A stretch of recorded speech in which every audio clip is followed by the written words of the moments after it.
Hey everyone, welcome back to the Vinyl Brotherhood. I've got one question for you today. Do you miss the old Kanye, the straight from the go Kanye? If the answer is yes, you're in luck, because that's what we're going to review today, Kanye West. As you can imagine, I've got plenty to say about this album, so I'm glad you're here to join us. Why don't you get comfortable, maybe grab a nice hot drink like mine right here, and we'll get started here momentarily.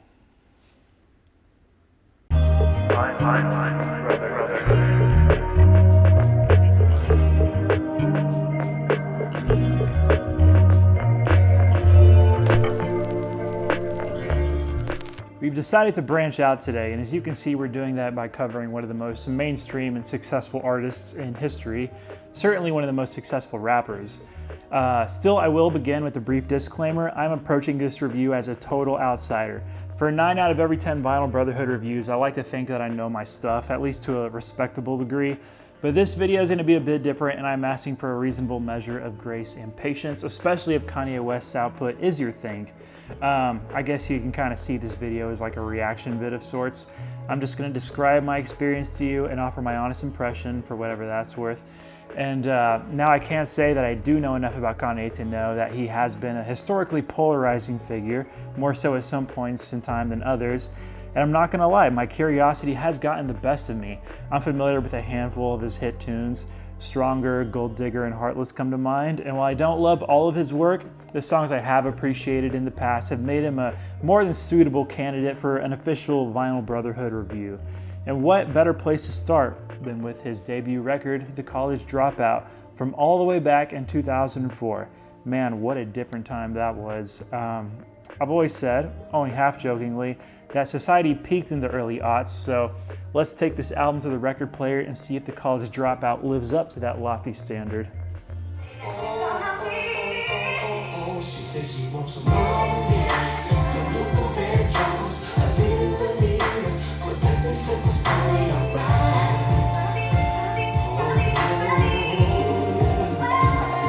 She says she wants some ready for the world, some new occasion, some native reputation, but definitely said this party alright. Yes, it will. Okay, we're gonna take a look at our album artwork. Here we go, Kanye West College Dropout. This is the Dropout bear, kind of a bear mascot that's featured on his first 3 album covers. And here's Dropout Bear unmasked. We have Mr. Kanye West here, track listing. Great concept, pretty straightforward stuff, but it's fun. So, not to make this all about me, but if you've been with us for a while and you're wondering why we haven't reviewed a rap or hip hop album up to this point, it's because frankly, I'm just not a rap guy. The last thing I want to do is dismiss the amazing talent and innovation involved. And there is a long list of rap songs and maybe an album or two that I have enjoyed and do enjoy, albeit some on a purely ironic level. But as someone who places high value on melody, harmony, and musicality above all, there have simply just been better options for me out there. And there's also maybe an element of personal conviction there. The graphic lyrics that are a norm in the genre can weigh on the soul after a while. So I don't make it a regular part of my diet. It's like country music for me. I can dig it. It'll just never be my first choice, especially if it was recorded in the last 25 years. Both genres had given their best output by the late 90s in my opinion.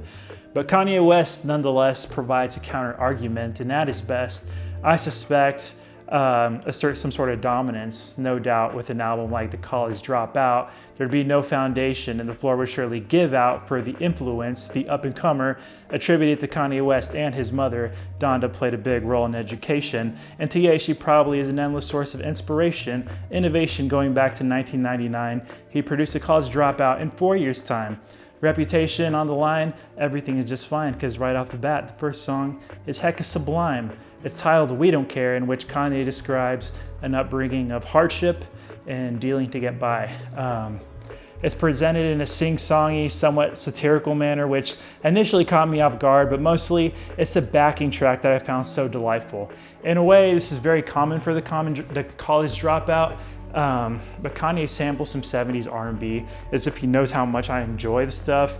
It's a strong start for the album, and for the most part, the momentum carries these first several numbers along smoothly.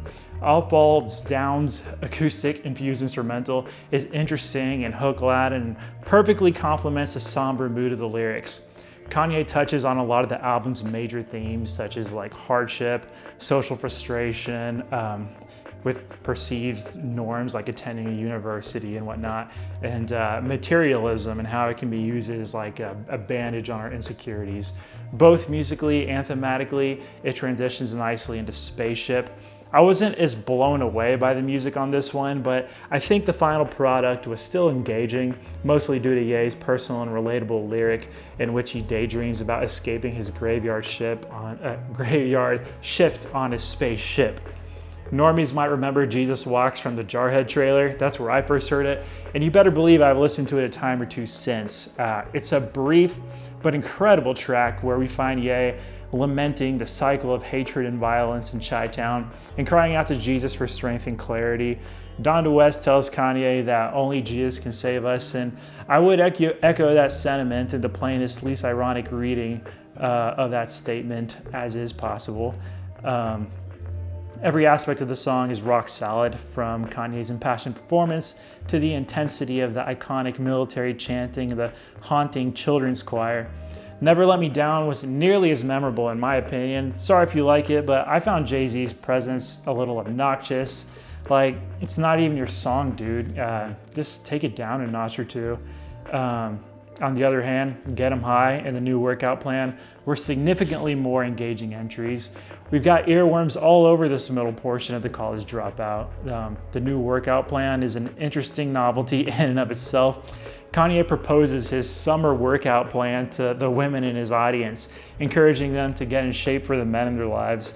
The song is so goofy and an odd outlier on the record, complete with minutes worth of spoken word testimonials from girls who benefited from Kanye's ingenious wellness advice. And the fun, super conceptual songs just keep coming. For example, Slow Jams features a sample of Luther Vandross's version of A House Is Not a Home, the classic by the legendary duo of Burt Bacharach and Hal David, a song I love very much. The track references several of the all-time greats like Vandross, Marvin Gaye, and there's even a hilarious lyric about Michael Jackson in there.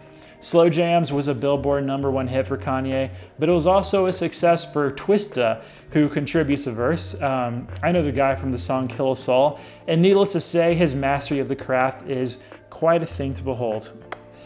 And as if Twista wasn't enough of a draw, Luda shows up to the party on Breathe In, Breathe Out. These last several songs are all characterized by strong instrumentals with distinct stylings and hooks that complement each other well. And at this point, I feel like I've got something kind of special on my hands. But then we arrive at this whole school spirit segment of the album, and I'm made to sit through multiple spoken word skits that were only mildly amusing the first time around. And to get to my point, this is a common thing in rap music, to pad out the runtime of an album with pointless intermissions that ultimately just kill the momentum and dilute the final product. Remember the CD player days, or even the Walkman days, when you'd be on a family road trip, sitting in the back seat, trying to zone out and enjoy some music, eyes closed, trying to go to sleep maybe, and then some minute-long intermission track interrupts the flow, and now you're fumbling around trying to find the skip or the fast forward button so you can resume your blissful music listening experience. Well, thank you, Kanye West, for taking me back to the good old days, because the College Dropout has at least 8 of those scattered throughout. That honestly might be my biggest critique of the album, but yeah, rant over. Where were we? Two Worlds featuring Mos Def. Guest performers are actually another big rap music convention, by the way. They're not inherently bad, but with so many on an album, you're bound to have at least one artist you didn't exactly sign up for barge in on an otherwise decent song. For me on this album, that would be Jay-Z, and freaking Common of all people. I'm finding the Mos Def though, but Two Worlds is the only other song on the album that didn't really do all that much for me. I actually listened to every album I review a few times as I prep for a review, and in listening to this one, Two Worlds almost became like scheduled nap time. So unfortunately, I don't have all that much to say about that one, but thankfully we are on the upswing again with Through the Wire, Kanye's song about his 2002 car accident, performed while in recovery with his mouth wired shut. The concept is such a strong and intriguing one, and thankfully the instrumental lives up to it. As one would expect, he samples Chaka Khan's 1985 single Through the Fire. I dearly love the 80s R&B sound, and the fusion with the modern era's hip-hop production makes for a really great backing track. As we approach the end, Kanye continues the string of heartfelt personal songs with Family Business, one of the album's most tuneful and musically substantial recordings. The raw, tender emotions on this song are pervasive, far beyond what a rugged piano sample can express. Never treated like a sob story or feeling ham-fisted, but rather a genuine and bittersweet account, we find ourselves rooting for our protagonist right about now, but more on that in a second. Ye closes us out with Last Call, a 12-minute track in which he recounts his time in the industry and how he landed his deal with Rockefeller. It's not exactly the Chronicles of Narnia, but I suppose it's good to have it here for posterity's sake. I also think it adds a really welcome personal touch and serves as a reminder that even though this is his first full-length record, he was an established talent at this point. And it's a suitable way to end the album because The College Dropout serves as a unique artifact, a culmination of years of painstaking work and experience, as well as a look into the mind and heart of a true one-of-a-kind, one-in-a-million personality circa the early 2000s. So let us use our imaginations for a second. Pretend we have a Venn diagram here, Kamala Harris's Venn diagram.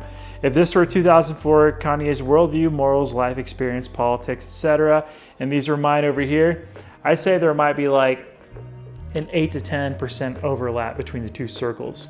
But the beauty of music is that it allows you to put yourself in another man's shoes. Kanye is bringing his world to us via the universal language of music and lyricism, and we get to see what life is like through his lens, like looking through a kaleidoscope. So while there is a good chunk that I'll probably be leaving behind, there are a couple of big takeaways I have from listening to The College Dropout. Firstly, and this is a given, Kanye is an enormously talented guy. He's a very strong communicator, and those later songs like Through the Wire and Family Business are very easily relatable on a purely human level. And to that point, he is a top-tier performer, emoting on every second of this thing and clearly having a blast. The second thing that I wasn't really expecting going into The College Dropout is how humorous it is. Maybe I shouldn't have been all that surprised given his IRL eccentricities, but large portions of the album had me double taking at Kanye's wit, and some parts even had me laughing. His lyricism is endlessly and effortlessly clever, and his wording and performance always fits the backing track like a glove in both the quirky and serious moments on the album. So at the end of the day, I'm walking away from The College Dropout feeling a-okay.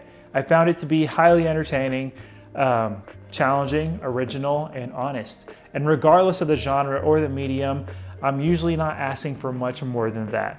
I wouldn't call it perfect. Like I said, the interludes hurt the pacing along with a couple of filler tracks, and the seams of the production show in some places if you're listening carefully.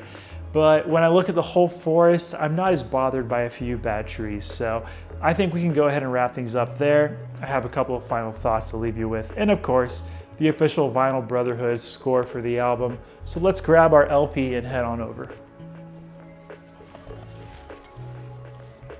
That, my friends, is my total outsider's review of Kanye West's College Dropout. Did it make a hip-hop enthusiast out of me? Probably not. In the words of the late Sean Connery, I haven't changed my opinion. But from an objective standpoint, I think The College Dropout is some very, very fine work from Kanye West and one of my more enjoyable rap listening experiences. A second ago, producer Ian asked me if I'd be interested in delving into Ye's full studio album discography, and I'm not sure if I'm willing to commit to that, but I am thinking about listening to at least Late Registration and Graduation. We'll see. As for now, I have some fond memories of The College Dropout, which has shown me that Kanye West is a proven talent and a gifted wordsmith. If you're a fan, you've already listened to this, so let me know what you think in the comments. Or if you're like me and you're here purely for critique and educational purposes, I can safely say Kanye West's college dropout is a subject worthy of further analysis. There is a reason it has racked up so many accolades over the years after all. As for our own score, I'm willing to give it an 8 out of 10 today. And that's that. You can let us know what you think in the comments below, be it positive or negative. We love to hear from all of you. And if you don't mind, could you hit the subscribe button for me? We're inching towards that 600 sub milestone, and we're really looking to see this community grow. So please do all the liking and sharing for us, but only if you value your quality of life and general well-being. That's it for now, everyone. Thanks so much for watching, and remember that I love you like Kanye loves Kanye.